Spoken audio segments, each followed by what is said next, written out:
All right, welcome on to the podcast here. I'm actually really excited about today's episode. I've got on a really cool author, Douglas A. Burton. He wrote a book called The Heroine's Labyrinth, which is a new interpretation of a hero's journey, is specifically for the feminine journey. I actually thought that was really cool. So I got to read the book. I wanted to bring you on. Thanks for coming on the show. Well, thank you for having me. It's an honor to be here. I I love the writer's journey. I love Joseph Campbell's monomyth. I mean, we're Yes. both obviously students of this storytelling, and so reading your book was really is a breath of fresh air. I haven't seen this take before on a feminine journey, which I thought was fascinating. And one of the reasons why I wanted to bring you on the show, because I hope that this starts to be really looked at as an alternative for a journey of a central character. Oh, excellent.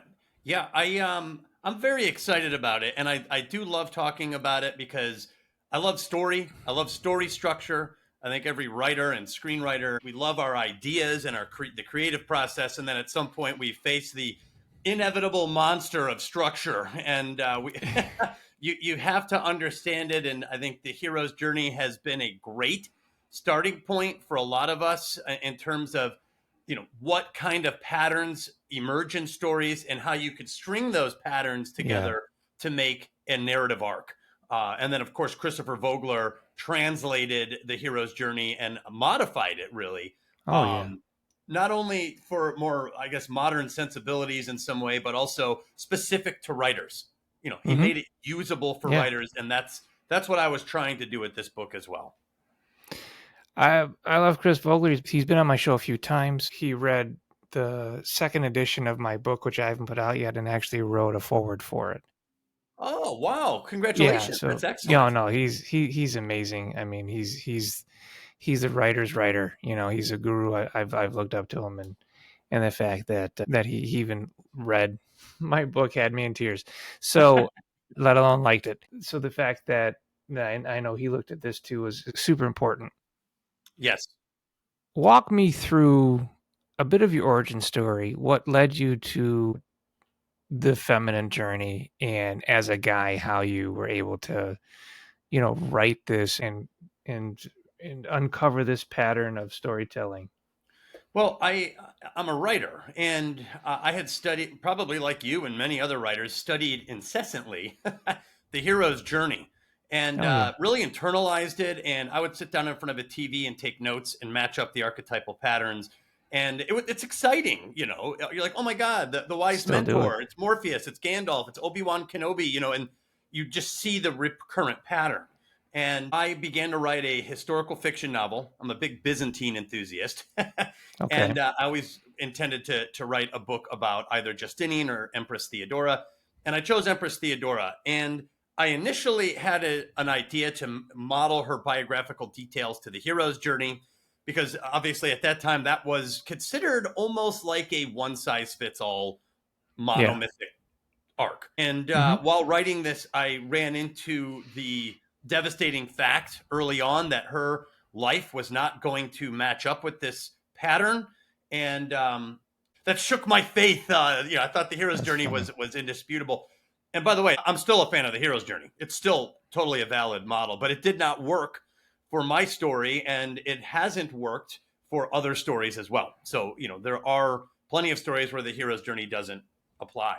So while writing it, I began to investigate whether or not there was a more feminine alternative to the hero's journey. And of course, I read Maureen Murdoch's book, The Heroine's Journey, Gail Carriger's book, The Heroine's Journey, Meander Spiral Explode by Jane Allison, The Women Who Run with Wolves by Clarissa Pinkola Estes. Like there's a number of books out there that try to tackle this. The issue that I had was that most of them were very difficult for writers to use, and many of them really focused on what I would call feminine existentialism, or a feminist literary critique, all of which were amazing, but it didn't always help me with the writing side of it. So I started a second like wave study where I began to watch movies that had that were heroine centric. I began to reread classic novels that were heroine centric and television shows, and I slowly found a pattern that emerged that was not the hero's journey. And that's the key. It was not the hero's journey. It was recurrent, identifiable, and definable. And that's what I wanted. And I set out to write this. I thought I was going to be able to put this together quickly. And it took 4 years. Oh yeah, as it should. It took a long time to assemble all this and to try to understand it clearly myself. Well, I love the elegance of the Labyrinth, to be quite honest with you. And you mentioned a few films like Pan's Labyrinth or Labyrinth with David Bowie about a woman, about a young girl trying to save her brother, literally from a fantasy labyrinth. Alice in Wonderland, like all of these things click. The funny thing for me as I'm reading the book, what kept clicking in my mind was Westworld, Oh the yeah, HBO TV show. Yeah, I was like, oh my God, like down to even the visual subtext of a maze. But if you analyze Dolores's journey, even through the next 2 seasons, I think season 4 got different, but through her final arc, when her character dies after that very, very end, it follows this. I thought that was amazing. Right. Everything from like the Beast as ally to atonement, through the whole thing, the mass Minotaur, because they don't know who they are. Right. So I was really shocked by that, because I've read, I've got hundreds of story structure books behind me, and I always see bits and pieces here and there, but I rarely see something fresh and new, and that's what this reads as to me. So I was impressed. Oh, excellent. I really, it's gratifying to hear that, because when you work on something this long, you hope that it's useful to writers. That was my goal. I wanted something to be useful for writers. So when someone who is a writer who cares about story structure says that, it's like mission accomplished. It feels good. And I hope this continues to give writers an alternative structure that might work for a story that they're working on. I love the fact that you had overwhelming desire or need to break structure down, as I have myself. I've written my own book, and I was accused of being a screenwriting nerd, and I'm going to have to say that that you are probably a writing nerd as well. Yeah, that is a badge of honor, sir. I know. It's like, if you're willing to go this far deep and spend years of your life really analyzing and discovering the fire of man like Prometheus, then I think the title is earned. So, obviously, as a man writing a heroine's labyrinth, kind of walk me through that. People probably, second guess what's going on, but sure. So the book is not how to write women. Sometimes people might misunderstand what it is I'm trying to do. I'm not trying to tell people that I know how to write women. So, follow me, everyone. Yeah.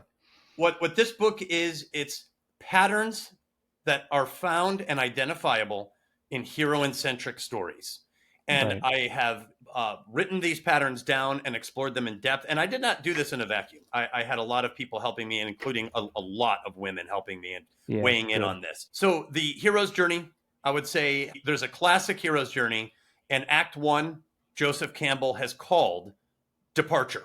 That is Act 1. That is the title of his, in The Hero with a Thousand Faces, Departure. And Act 3 is Return. So you get a prominent feature in the hero's journey is the departure and the return.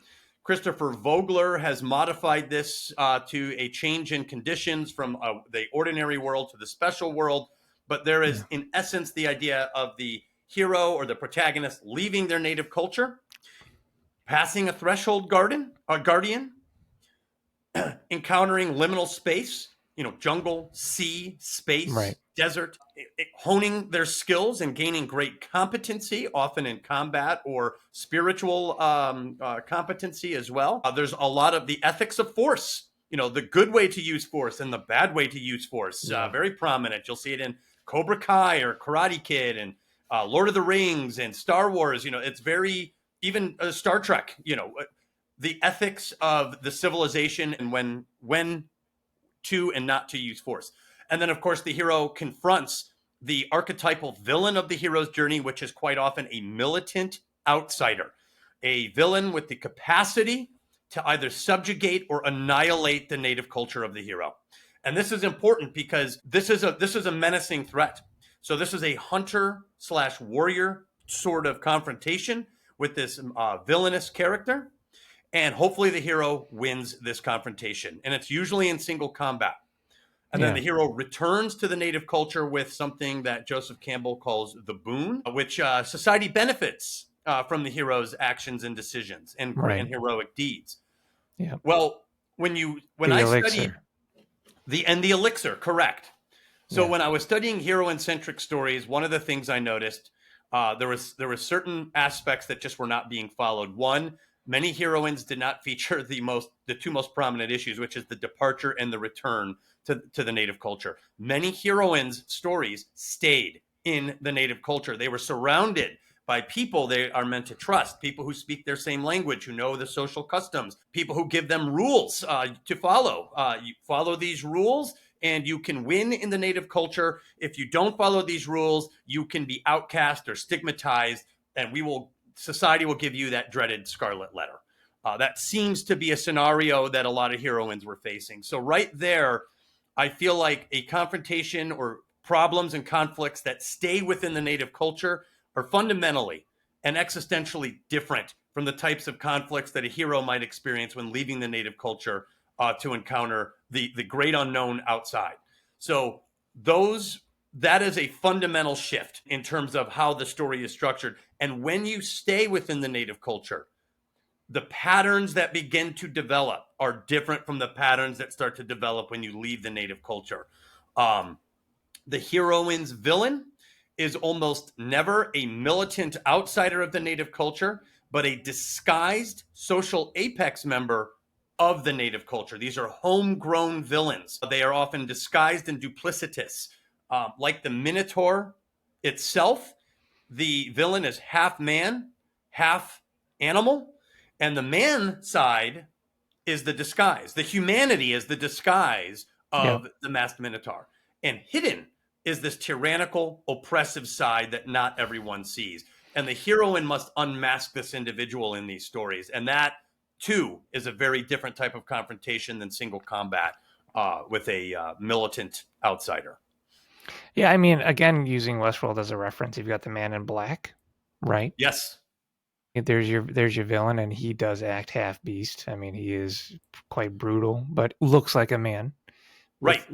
And then behind the scenes there, you have the corporation and amusement park, right? The cabal of people working behind the scenes.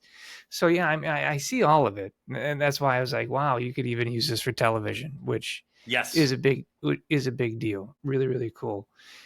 Which is just fascinating. So, with the book, how is the reception so far? The reception has been positive. However, there are going to be critics. Well, yeah. I mean, I have critics. Of course, and you should expect it, right? I mean, no one's going to get a free pass on these things. Yeah. So I would say most of the people who are professionals who write and have grappled with story structure have been the quickest to respond positively and it was written for them, because I believe that they see this as something that is useful and valuable. And that's what I was hoping to convey by writing it. Critics tend to be usually that, you're a man and it's appalling. There's an audacity to proclaim yourself to be a expert on either women or female characters. The issue with me is I think that they're misunderstanding what it is I'm doing. I'm certainly not claiming to be an expert on women. Only a fool would claim that. And again, this wasn't how to write female characters. These are patterns that are found in heroine-centric stories. And by the way, the heroine's labyrinth is not gender exclusivist. There are multiple stories that have male leads, male protagonists that also follow the heroine's labyrinth as well. Yeah. I can see that. It's a nice alternative to a journey. Right. And what I like about alternative structures, I have my favorites. When I wrote my book, I amalgamated several different structures and then pared them down into what I wanted to be easy and quick for new writers to be able to pick up my book and write the next day. And that's what they can do. And that's why I designed it that way. And I think it's important to have several different theses on how to write a story, how to structure a story, because it doesn't work for everybody. Like the hero's journey, people love it, but other people like I can't do that. So then they'll do something like McKee. Other people will Right. read McKee and be like, it's too heady, I can't do it. They'll pick up Vogler's Journey. And so having different options is great for writers until they find that one structure where they're like, I'm home, I found it. And Yes. so someone's going to pick this up, they're going to read it, and they're going to go, this makes sense to me. And then they're going to follow that. And I think that that's super important to have so many different voices. I mean, that's what makes this art accessible to everybody instead of just being, no, you have to do it this way. I think you end up getting derivative work because you have everybody trying to do the same thing. I couldn't agree more. I'm certainly not presenting this as a one size fits all. I'm certainly not saying that you have to use this and it's a rigid system. Like you, I like having options, and Yeah. and by the way, each option for structure or each approach or take comes with its own strategies, its own wisdom, its own application for the character Yeah. and the story. Yeah. What does a masked minotaur mean? There's meaning there. A disguised, homegrown villain, well, that comes with a set of complications that will inevitably bring wisdom. For the heroine to confront this character, she will have to do certain things, and what she does, she will model a way forward for us. So she will model a level of behavior that we can all learn from. So whether it's the hero's journey, the heroine's labyrinth, your book, like you said, McKee's strategies, the strategy itself has application in story, and that application comes with powerful wisdom, in my opinion. So it's good to have a wide range of knowledge on that if you're trying to write. So you mentioned how it could be not just for women, and the film that comes to my mind, and I could be way wrong on this, but the film that comes to my mind of if a male could be fit into your journey would be Stepford Wives. Ooh, I have not seen that. Yeah, I think if I sit down and I really think about it, I think Stepford Wives, where you got Matthew Broderick, Nicole Kidman, his wife ends up. Well, I mean, why don't I spoil the film for you? But he ends up in a labyrinthian type of society where he can't escape because everyone's wives are being replaced. Hence your masked minotaur. So I think I can see it. So the other examples of male characters in a labyrinth scenario, and some of them you might not even expect, but the Truman Show is an obvious one. The Game, God, the Truman that's Show. such a great point. Yeah, and I was actually in on the screening of that before they released it to the theaters. You're kidding me. Yeah, I was in a special screening for the Truman Show before they did the recut. So I saw the original, and then they were interviewing us and asking us for tips and what do you guys think? And I mean, they lost half the audience where I was like, I thought it was really cool. This is a dope ass movie. And but they ended up doing the recut so that you were in on it from the beginning. Whereas before, when I watched it, you didn't realize he was in a different world. Interesting. So, Okay. Yeah. They kept that suppressed until much later. Where in the recut, I think after like the first 15, 20 minutes, Yeah, you're in on it right away. Yeah, no, before you're just watching him live his life in this weird town, in this weird perfect town, and then there's the big reveal, which I actually liked it that way. But yeah, they ended up. WandaVision started like that, where you really don't know. Yeah, you can tell something's off, but you don't know what it is. Yeah, I was into it. I was like, what the hell's going on? This is not normal. People are like, this is so boring. This guy's just everybody likes him. I was like, you guys aren't getting it. This is not normal. Want the conflict, and that matches what's called the cult of deception. That's another archetypal design in the heroine's labyrinth, where there is an overarching agenda that your heroine is not aware of. Sometimes multiple agendas that are hidden, from the heroine. Awesome. But yeah, Rambo, The Godfather, Fight Club, Coco, The Game with Michael Douglas, all have male leads and follow the Labyrinth model. The Game's fantastic. I love that movie, yeah. All right, the Heroine's Labyrinth, it's out now. Pick it up, give it a read. Douglas A. Burton, thank you so much for your time. Before I let you go, is there anything I didn't ask you that I should have?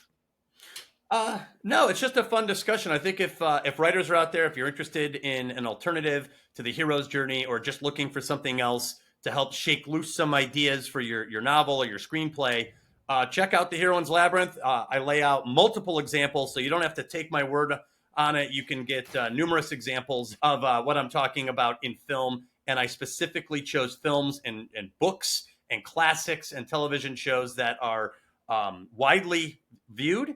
And so most of you will have seen these and can use these as references immediately to be like, aha, I've seen that movie and that works. Awesome. Very good. Thanks again, Douglas. All right. Thanks for having me on. I appreciate it.